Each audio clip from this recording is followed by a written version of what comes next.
उत्तिष्ठ भारतः सर्वे भवन्तु सुखिनः सर्वे भवन्तु निरामया. Well guys, we are going to discuss some cases of Supreme Court and High Court. The very first is Ramesh Thapar versus State of Madras. It is the case of 1950. Then Berwari Union case 1960, Golaknath case 1967, and so many cases. Consequently, we have to discuss it. Okay. तो समय ज़ाया नहीं करते हुए हम लोग शुरू करते हैं आज की क्लास को और देखते हैं आज की क्लास का पहला जो लैंडमार्क जजमेंट है उसको. ये केस का नाम है Ramesh Thapar versus state of Madras 1950. Here the synopsis is Ramesh Thapar versus State of Madras was a landmark case decided by the Supreme Court of India on May 26, 1950. This case dealt with the issue of freedom of speech and expression under Article number 19(1)(a) of the Indian Constitution. 26 मई 1950 को ये judgement आता है और इसमें freedom of speech और expression जो है हमारे संविधान के आर्टिकल नंबर 19(1)(a) में उसके बारे में ये जजमेंट आया था. The Supreme Court is in its judgement observe that the freedom of speech and expression includes the right to the circulate one's view to others and that the restriction imposed by the state was not a responsible restriction in the interest of public order. एक व्यक्ति का अपना view circulate करने के पीछे जो मकसद है उसकी ये बात इसमें सामने आती है. Matter in the question is very important.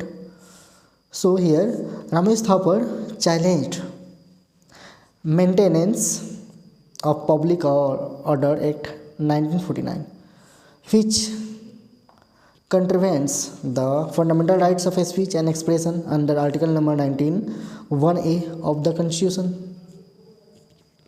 Ramesh Thapar जो होते हैं चैलेंज करते हैं किस बात के लिए, तो उनको जो आर्टिकल नंबर 19(1)(a) में एक अधिकार मिला हुआ है उसके लिए.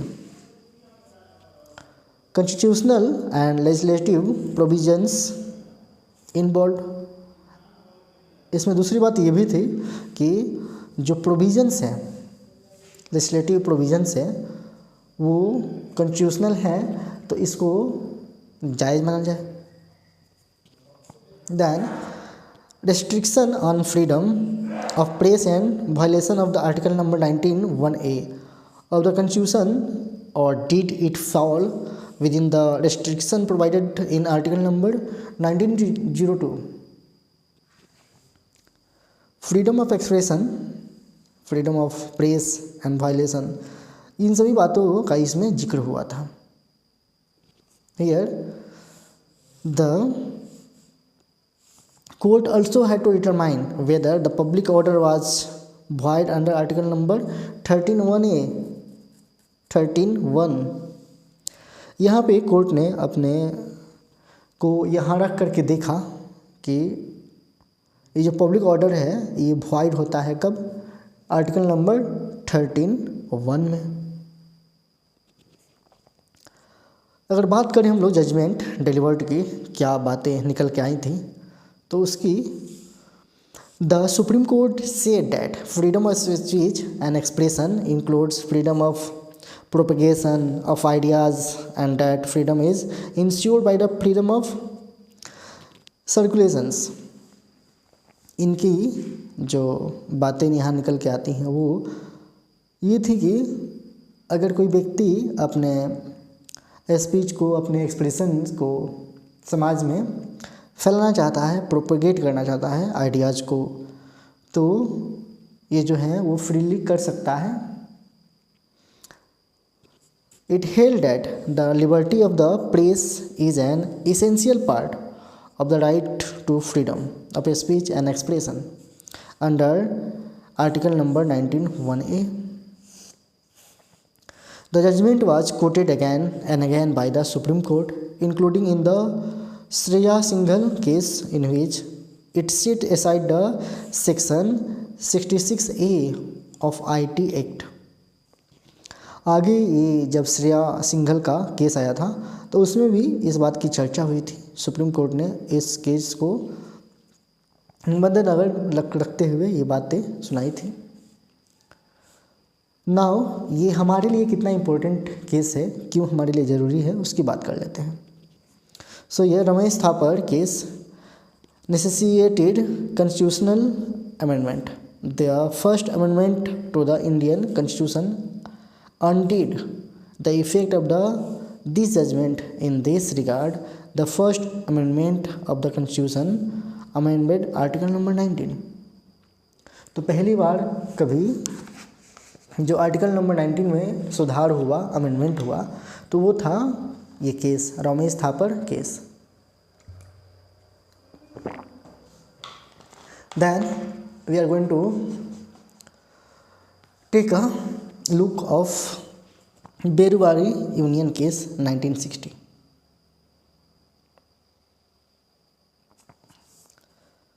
Here it is the synopsis. The Berubari Union case is an important judgment which has implications upon the power of the parliament to the cede territory to a foreign country. The judgment clarified that the parliament does not have the power to cede territory under Article 3 of the Constitution. Article 3 जब देखते हैं आप लोग, article 3 में देखते हैं कि कौन सा क्षेत्र किसके पास है और इसमें पार्लियामेंट का क्या पावर है। Though it can be done through an amendment under Article 368, article number 368 में सुधार करके, संशोधन करके आर्टिकल 3 जो है उसको लागू किया जा सकता है, ऐसी बातें हैं। And the significance of the Berubari case lies in the fact that it established important principles regarding the territorial integrity of India and the limits of the amending power of the parliament. यहाँ limit लगाई जाती है जो parliament है उसके ऊपर। Now here matter in questions. So the issue was to decide upon the power of parliament to transfer the territory of Berubari to Pakistan as per the Nehru-Noon agreement of 1958। जिससे नेहरू और नून के बीच में जो agreement हुआ था 1958 में, उसके according ये ज़मीन जो है पाकिस्तान को दिया जा सकता था। Constitutional and legislative provisions involved, ये भी बातें यहाँ पे आती हैं। Whether the implementation of the agreement requires any legislative action either by way of the law of parliament under article number 3 of the constitution or a suitable amendment of the constitution under the provisions of the article 368 or both। तो जब भी एक जो चीज़ें परिवर्तित होंगी तो उसके लिए ज़रूरी है कि 368 में सुधार हो। यहाँ जजमेंट डिलीवर्ड क्या हुआ इसकी बात करेंगे।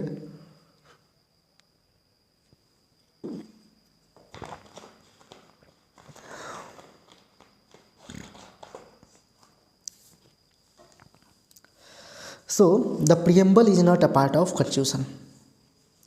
The outcomes was, preamble जो है वो constitution का पार्ट नहीं है। The parliament has the power to amend the constitution including article 1। constitution में जो बातें लिखी गई हैं, इवन कि वो आर्टिकल नंबर 1 ही क्यों ना हो, तो इसको पार्लियामेंट जो है वो अमेंड कर सकता है। Article 13C does not confer power और authority to India to acquire territories. Article 13C की बात करें तो ये ऐसा नहीं कहता है कि हम किसी चीज़ को एक्वायर कर सकते हैं, टेरिटरी को। डज नॉट कन्फर पावर और authority on India to acquire territories. Allow a parliament under Article 3 of the Constitution would be incompetent and law reliable. Article 368 of the Constitution is competent and necessary for exchange of the enclaves too. The same procedure to be followed. तो ये बातें यहाँ पे निकल के आती हैं। अगर सिग्निफिकेंस की बात करें हम लोग, so the parliament of India enacted of the constitution that is 9th amendment which was in 1960 to give effect to the Nehru Noon agreement of 1958। 1958 का जो एग्रीमेंट हुआ था नेहरू और नून के बीच में, उसके बारे में बात की जाती है। The Barbary Union divided and enclaves were exchanged on the basis of enclaves for enclaves without any consideration of territorial loss or gain। इसके बाद बात करेंगे हम लोग गोलकनाथ केस के बारे में। सिनॉप्सिस दी गई है, देखेंगे। The Golaknath case 1967 dealt with the question of whether the Indian Parliament had the power to amend the fundamental rights enshrined in the Constitution of India। 1967 में ये केस आता है और इसमें जजमेंट दी जाती है, जो उस बात को हम लोग ध्यान से देखेंगे। The court held that the Parliament cannot amend fundamental rights। यहाँ कोर्ट ने कहा कि देखो भाई, आपके पास इतना पावर नहीं है कि आप जो है फंडामेंटल राइट्स को अमेंड करें। This ruling was overturned in Kesavananda Bharati versus Union of India 1973। 67 का केस जो था उसको पलटा था और आगे 1973 में जब केशवानंद भारती केस आता है तो उसमें इसको पलट दी जाती है। Case which held that Parliament had the power to amend any part of the constitution including fundamental rights as long it did not damage और destroy the basic structure of the constitution. ये वहाँ तक changeable है जहाँ तक जो basic structure है वो क्षति नहीं हो। इसके बैकग्राउंड की बात करेंगे, क्या बातें थी बैकग्राउंड में। तो in this connection it was urged that Shankari Prasad case in which the validity of the constitution first amendment act 1951 had been upheld and Sajjan Singh के the validity of the Constitution 17th Amendment Act 1964 had been upheld by the Supreme Court had been wrongly decided। जब Sajjan Singh case का मुद्दा आता है उसमें भी बातें कुछ ऐसी होती हैं जो अब रॉन्गली डिसाइडेशन का जो बात था उसको ख़त्म किया जाना था। It was contended that Parliament had no power to amend fundamental rights in Part 3 of the Constitution। जो Part 3 है इंडियन कॉन्स्टिट्यूशन का, उसमें अब जो है कोई सुधार नहीं कर सकती हैं पार्लियामेंट। मैटर इन क्वेश्चन की बात करें तो Golaknath filed writ petition under article 32। जैसे आर्टिकल 32 में आप जानते हैं कि डायरेक्ट सुप्रीम कोर्ट में हम लोग जा सकते हैं अगर कहीं सुनवाई नहीं होती है तो, of the constitution and challenge the validity of the Punjab Security of Land Tenures Act, which violated these fundamental rights to hold and acquire the property. वहीं constitutional and legislative provisions involvement की बात करें हम लोग तो देखेंगे कि whether the amendment is a law under the meaning of Article 13(2) and whether fundamental rights can be amended or not. So this was very important key point for us, that it is very important. Now we are going to talk about judgment delivered. So Parliament cannot amend fundamental rights. It is very important. The second thing is the Supreme Court held that the fundamental rights provided under Part 3 of the Constitution cannot be subjected to the process of amendment provided in Article 368.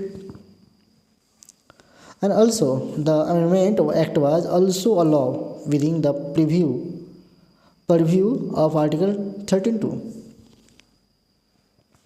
Now what is the significance of this case? So the Parliament passed 24th Amendment. It was 24th Amendment 1971. According to it, an amendment of the Constitution passed under Article 368 will not be considered as law under the meaning of Article 13. 368 में आप चाहे सुधार कर लो but ये law नहीं होगा कब, जब ये आर्टिकल 13 को वॉइड कर रहा होगा. Now the next case is Keswanand Bharatiwad case. So in next video we will discuss about this.